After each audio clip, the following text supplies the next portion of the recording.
दिना नदीवरील पुलावर कठडे नसल्याने अपघाताचा धोका, पुन्हा राष्ट्रीय महामार्गाची दुर्लक्ष, नागरिकांमध्ये संताप। अहिरी राष्ट्रीय महामार्ग 353C वरील आलापल्ली लगाम मार्गावर दिना नदीवरील पुलावर सुरक्षिततेसाठी आवश्यक असलेली कठडे नसल्यामुळे अपघाताचा धोका निर्माण झालेला आहे। संबंधित अधिकाऱ्यांकडून याकडे दुर्लक्ष होत असल्याने नागरिकांमध्ये तीव्र संताप व्यक्त केला जात आहे। सदर पुलावर लोखंडी कठडे बसवण्याऐवजी केवळ लाकडी खांब उभे करून त्यावर रेडियम लावण्यात आले आहे। ही तात्पुरती व्यवस्था अपुरी व धोकादायक असल्याचे नागरिकांमध्ये म्हणणे आहे।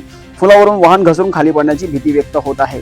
गेल्या 3 महिन्यापूर्वी याच पुलावरून आलापल्लीहून आष्टीकडे जाणारा एक 4चाकी वाहन नियंत्रण सुटून थेट नदी पात्रात कोसळले होते। या भीषण अपघातात 2 जणांचा जागीच मृत्यू झाला होता, तसेच अनेक जण गंभीर जखमी झाल्याची घटना या ठिकाणी घडली होती।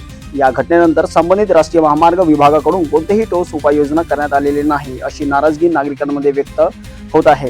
यावेळी सामाजिक कार्यकर्ते संतोष ताटीकोंडवर यांनी म्हटले की अपघाताच्या गंभीरतेची दखल घेऊन पुलावर तातडीने मजबूत लोखंडी कठडे बसवणे आवश्यक होते, मात्र अधिकाऱ्यांच्या याकडे दुर्लक्ष केल्यामुळे नागरिकांच्या जीवाशी खेळ सुरू असल्याचा आरोप करत लवकरच उपाययोजना न केल्यास जिल्हाधिकाऱ्यांकडे तक्रार करून संबंधितांवर कारवाई करण्याचा इशाराही संतोष ताटीकोंडवर दिले आहे।